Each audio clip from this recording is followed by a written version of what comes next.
मित्रों नमस्कार। BBS health care में आप सबका स्वागत है। यदि हम दैनिक रूप से अपने स्वास्थ्य के लिए सिर्फ थोड़ा सा समय निकालकर योग, आसन और प्राणायाम, आयुर्वेद चिकित्सक का पालन करें, उसके अनुशासन का पालन करें, तो हम आजीवन स्वस्थ रहेंगे। गठिया हो, ब्लड प्रेशर हो, शुगर हो, किसी से भी स्वस्थ रहें, खुशहाल रहें, आगे बढ़ें, परिवार को, समाज को और राष्ट्र को स्वस्थ रखें, सावधानी बरतें, दवाओं से मुक्त रहें। यही स्वच्छ और स्वस्थ भारत की कुंजी है।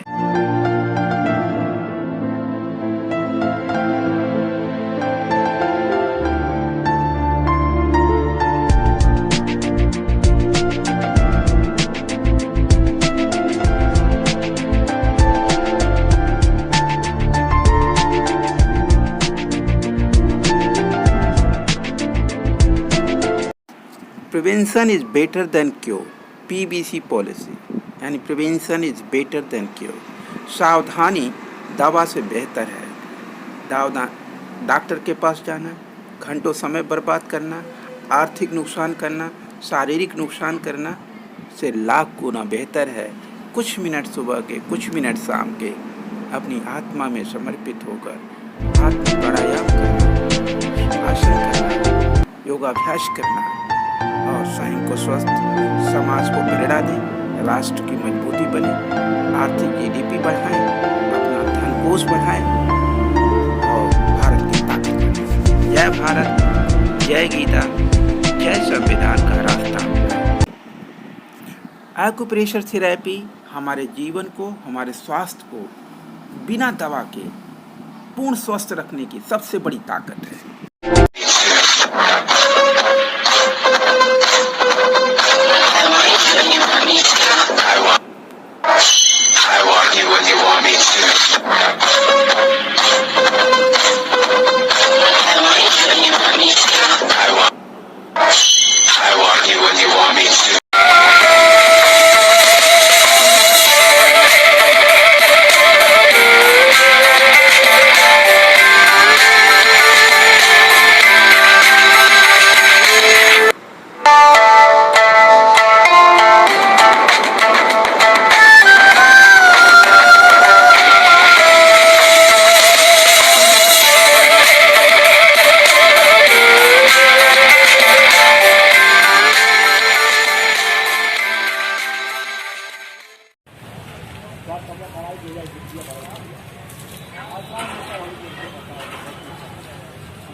यह कुंवर सिंह उद्यान आजमगढ़ के दिल में बसता है।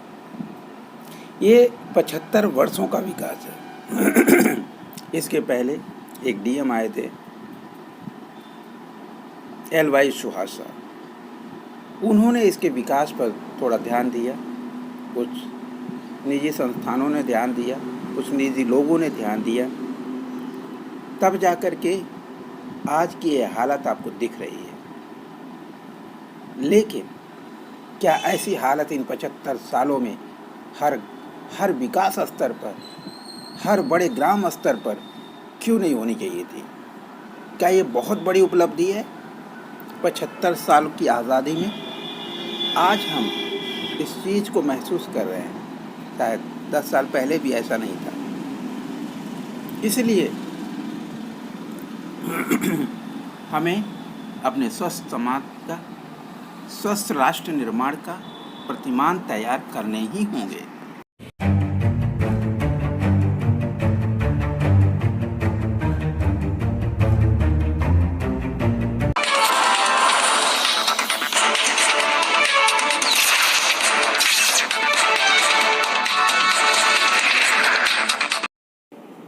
मंदिर के पर्दे पर पूरे समाज और राष्ट्र को कर्मकांडी और पाखंडी अंधत्व में ढकेलने का उद्देश्य सनातन संस्कृति का हिस्सा कभी नहीं रहा। श्रीमद् भागवत गीता शरणम के नाम से आज तक एक भी मंदिर नहीं बना। राधे और कृष्ण के मंदिर अवश्य बने, उनके नाम पर मूर्तियां उनकी लगवा दी गई। उन काल्पनिक मूर्तियों पर चढ़ावे के नाम पर बिना कुछ बोले पैसा पा लेने का कलेक्शन सेंटर तैयार हो गया। मगर क्या राधे और कृष्ण यानी पुरुष और प्रकृति के मायने उन मूर्तियों को देखने और चढ़ावा चढ़ाने के बाद भी लोगों को समझ में आ गया? सनातन के मायने क्या लोगों के जहन में प्रवेश कर गया? क्या उनके संस्कारों और संस्कृतियों और जीने की पद्धति का हिस्सा बन गया? मैं कौन हूँ, इसका जवाब उन्हें मिल गया। मुझे क्या करना है, क्या इसका आंसर उन्हें मिल गया? क्या मंदिरों का उद्देश्य यही पढ़ाना नहीं था? यह संस्कार यदि उन तक नहीं पहुँचाया गया तो इन मंदिरों के बनाने का पर्पज क्या है? क्या अंधत्व के पर्दे पर राजनीतिक इतिहास की एक नई पराकाष्ठा की अंधेरी नगरी को तैयार करना ही उद्देश्य नहीं था? मानो एक नए राष्ट्र का निर्माण इन अंधत्व के रास्तों से गुजरते हुए एक नए अंधे राष्ट्र का निर्माण करना और सनातन संस्कृति के सुंदर भारत के सपने को जमीन पर उसी के लोगों के द्वारा, उसी के लोगों के हाथों के द्वारा उसे मौत की नींद सुला देना, जिंदी लाश बना देना, इस अंधत्व का मिशन तो नहीं? क्या यह प्रश्न किसी के ध्यान में गूंजता है? क्या नहीं गूंजता? यही कारण है कि आज 75 साल की आज़ादी में भी श्रीमद् भागवत गीता के नाम पर एक भी मंदिर का निर्माण नहीं हुआ, जो कि सत्य, सनातन और अहिंसा के सर्वोच्च मायने को जो गीता परिभाषित करती है वह लोगों के जहन का हिस्सा यदि बन गया तो अंधत्व के रास्ते से जन्मी राजनीति का अंत हो जाएगा।